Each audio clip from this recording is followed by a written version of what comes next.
Hello, my name is Fiona, and I'm a certified teacher and a Praxis coach with Study.com. Are you preparing to take the Praxis Elementary Education ELA Exam 5002?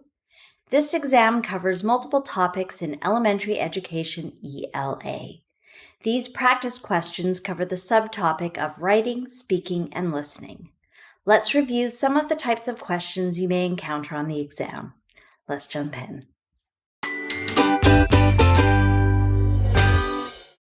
Problem number 1. The original sentence is, "The tall trees moved in the strong wind." The revised sentence is, "The towering trees swayed in the shrieking wind." The revised sentence reflects an improvement in which of the following aspects of writing? A. Organization, B. Word choice, C. Conventions, or D. Ideas and content. Now let's go through each of these. Organization is how we present the ideas and most often refers to large parts of a written work. So this is not the case in this example sentence. Next, word choice. Word choice is the usage of particular words to evoke a feeling or create imagery. Now we've changed here the words from tall to towering, and from moved to swayed, and from strong to shrieking. So these changes in word choice has affected the imagery and the feeling of the sentence. So I would say most definitely word choice is the correct answer here. But let's go on and look at what conventions and ideas and contents refers to. Conventions are the rules we use, such as grammar, spelling, and punctuation. And ideas include the point the author is trying to make, and content is the topic or the subject of the piece. So we can roll those out as well. So quite confidently, B is the correct choice here. Problem number 2.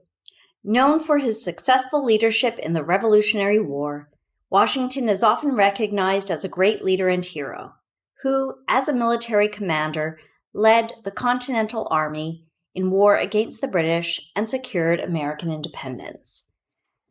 The sentence above is an example of A, a simple sentence, B, a complex sentence, C, a compound complex sentence, or D, a compound sentence.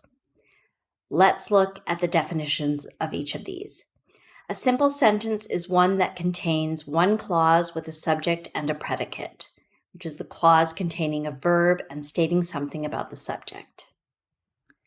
A complex sentence is one which includes the main clause and a subordinate clause connected by a subordinating conjunction, such as although or because. A compound complex sentence combines components from both complex and compound sentences, and it also includes at least 2 independent clauses and at least 1 dependent clause. An independent clause is a group of words with a subject and verb expressing a complete idea. A dependent clause is a group of words with a subject and verb, but not a complete idea.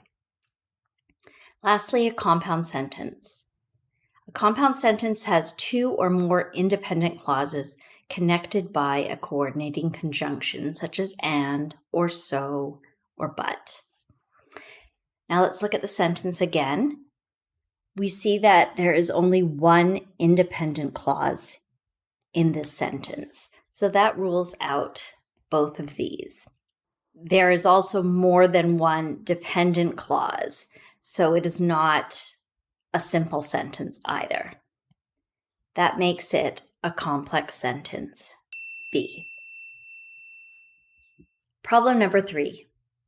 Alicia is the fastest of the 3 racers. Which of the following statements about the sentence is true? A, the sentence is written correctly. No, there's a glaring error. B, fastest modifies Alicia incorrectly. No, fastest modifies Alicia just fine. So it's not that either. C, the word racers should not be possessive. And this is the correct answer. Racers, there are 3 of them. Nothing belongs to the racers, so there's no need for a possessive here. It should simply be written as a plural, racers. Let's look at the last one. D, the subject and verb do not agree. Alicia is third person, and is the third person present of to be, so this is not correct. C is definitely the correct answer. Problem 4, our last problem. The wind softly whispered secrets through the skeletal branches, creating an eerie yet enchanting symphony of rustling leaves and creaking limbs. In the sentence, the author uses a type of figurative language called personification. Which of the following is being personified in the line? A, limbs, B, wind, C, leaves, or D, secrets? So let's look at the sentence, and we've got the verb whispered. Whispered is something humans do, and in this case, it's the wind doing it. So the author has used personification for the word wind by using the verb whispered. So wind is the correct answer for this question. But I wanted to explain a couple of other things as well. There's another type of figurative language that the author has used here for rustling leaves and creaking limbs. These 2 words are examples of onomatopoeia, and those are words that sound like what they are. And secrets. Secrets is the object of the verb in this sentence. The object is the thing that receives the action of the verb. And that still leaves us with B as the correct answer. I hope I was able to answer your questions so that you now have a better understanding of the topics you can expect to find on the test. Please remember to like and subscribe to this channel so that with Study.com's help, you will feel confident and prepared on exam day. Bye for now.